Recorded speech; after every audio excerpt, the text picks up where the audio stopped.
Assalamualaikum warahmatullahi wabarakatuh. Gimana kabarnya teman-teman, saudara-saudara? Ini dia capres pilihan Gus Idam kah? Ya. Jadi kita tahu Gus Idam itu lagi viral, lagi jadi idola, lagi jadi punya banyak penggemar. Nah, ini kita coba nanya-nanya nih, tentu untuk menjadikan Indonesia ini lebih baik. Jadi di tahun 2024 kita tahu akan ada pemilihan presiden atau pilpres, dan seorang juru dakwah, seorang penebar kebaikan atau seorang penerang bagi yang gelap mestinya mempunyai arahan, mempunyai semacam nasihat untuk para jamaahnya. Nah, kita mau nyoba tebak-tebakan nih, kira-kira siapa sih capres pilihan Gus Idam? Nah, ini menarik. Kenapa menarik? Karena saya yakin jamaah Gus Idam itu bisa jutaan. Baik jamaah yang hadir di acara-acaranya atau jamaah virtual yang mereka mengikuti kegiatan Gus Idam melalui YouTube, melalui TikTok, dan melalui media-media sosial lainnya.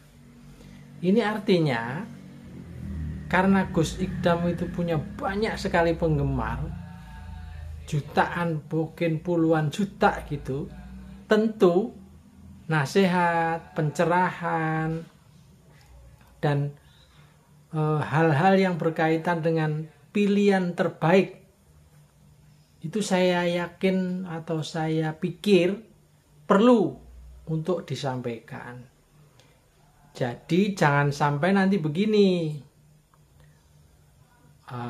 Ini kan yang selama ini dipahami oleh kita, minimal saya atau masyarakat pada umumnya, banyak kiai, ulama, dai, atau pimpinan pesantren itu sudah dalam tanda kutip dibeli, diijon, dengan cara disumbang bangun gedung, dengan cara disumbang dalam jumlah besar, dengan catatan nanti harus memilih si A atau si B atau si C gitu.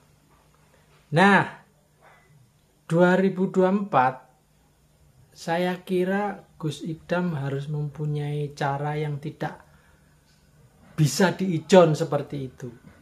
Mungkin melalui istikharah, mungkin melalui pendekatan spiritual yang beliau punyai. Coba kemudian akhirnya pastinya harus mempunyai pilihan. Walaupun pilihan itu bukan akibat dibayar oleh siapapun, tapi pilihan itu benar-benar dari hati nurani, benar-benar dari hasil dari istikharah barangkali, atau pilihan itu memang yang kira-kira pas untuk para jamaahnya.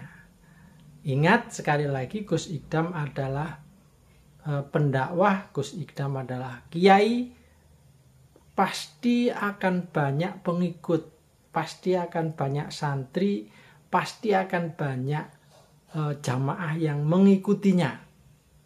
Jadi dimanapun berada, dimanapun ceritanya di dunia ini, kalau tokoh agama, kiai itu tentu menjadi panutan.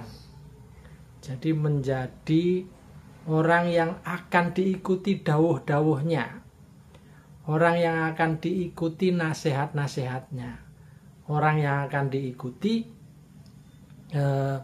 petuah-petuah dan petunjuknya. Nah, menarik nih saya kira. Nah, kita boleh menebak-nebak. Hari ini yang terkabar atau yang sudah informasi yang sudah terbuka itu ada 3 capres, yaitu Anies Baswedan, Ganjar Pranowo, dan Prabowo Subianto. Nah, para garangan nanti akan diarahkan kemana? Saya kok sudah punya feeling gitu. Apakah Anies kah? Atau Ganjar kah? Atau Prabowo kah? Jadi sekali lagi ini perlu, saya kira nggak usah pakai simbol-simbolan lah, nggak usah pakai perlambang. Jadi Gus Idam saya kira dengan gayanya boleh-boleh aja. Hei, bolo-bolo wong pusat, wong itu kok toh, pilih iki wae capresnya gitu. Seandainya bisa keluar ungkapan seperti itu, dan bukan karena pesanan, artinya bukan karena Gus Idam sudah mendapatkan dana sekian itu misalnya, tapi benar-benar dari hati nurani Gus Idam, kemudian disampaikan seperti itu kepada jamaah, ini menarik pasti, yakin saya. Dan pasti jamaah yang akan mengikuti nasihat, mengikuti petunjuk, mengikuti saran yang disampaikan oleh Gus Idam itu pasti akan memilih apa yang juga dipilih oleh Gus Idam. Nah, jadi sekali lagi ini hal seperti ini menarik. Asalkan sekali lagi bukan karena Gus Idam sudah dalam tanda kutip tuh sudah dibayar untuk mendukung si A atau si B atau si C. Jadi benar-benar dari hati nuraninya, benar-benar pilihan rasionalnya, dan itu dijelaskan kepada jamaahnya. Kalau memilih yang ini resikonya ini loh, misalnya gitu. Kalau memilih Anies Baswedan, kita nanti 5 tahun ke depan akan begini. Kalau memilih Ganjar Pranowo, 5 tahun ke depan akan begini. Kalau memilih Ganjar Pranowo 5 tahun ke depan, para garangan akan suka nonton yang ini. Atau kalau memilih Prabowo 5 tahun ke depan, bangsa ini akan dibawa ke sini. Seandainya Gus Idam bisa menjelaskan dengan detail, dengan rinci, sehingga membuka wawasan jamaah, nah ini sangat menarik. Nah, kenapa saya tadi di awal-awal video ini tadi menjelaskan, menunjukkan gambar Anies Baswedan, ya ini di pikiran saya, Gus Idam rasa-rasanya kok akan tertarik juga dengan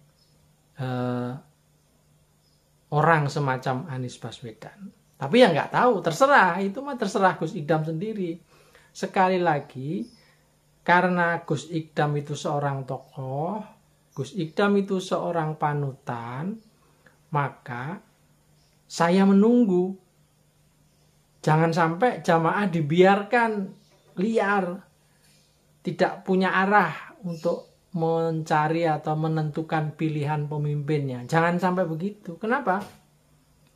Ya, di sini Gus Idam harus punya posisi yang jelas. Gus Idam harus punya arah.